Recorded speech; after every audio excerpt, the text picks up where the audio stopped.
Hey guys, and welcome to Barker Enterprises LLC. Today we're going to be going over doing some tile floor over some laminate. Right now we have some humps in the floor, and we've used our leveling concrete, and we're trying to get some of the hump out of the floor. That way when we lay our tiles, it lays nice and flat. We have big 18-inch tiles, so any humps it's going to try to rock. So here we are getting the floor prepped and ready. We've gone ahead and we've taken off the little bit of quarter round that was on the outside of the base. We're going to have to let this dry. It'll turn kind of like a light gray by the time it's ready to go. Okay, we're back.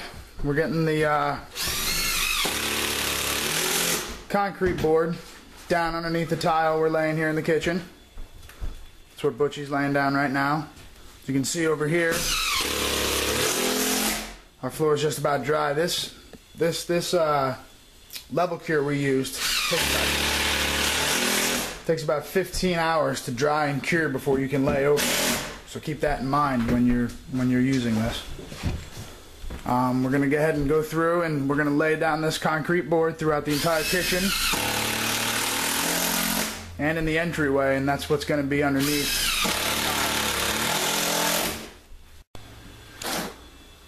Okay, hi, we're back. Thanks for coming to Barker Enterprises. We're laying down tile, as you can see. We have our concrete board down, and we've moved down the tile.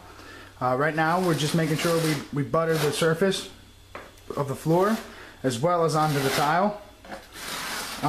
We're using 3/16" spacers, and just trying to keep everything level, keep the tiles the same height as each other. Sometimes you have to pick up the tile and lay more mud underneath it.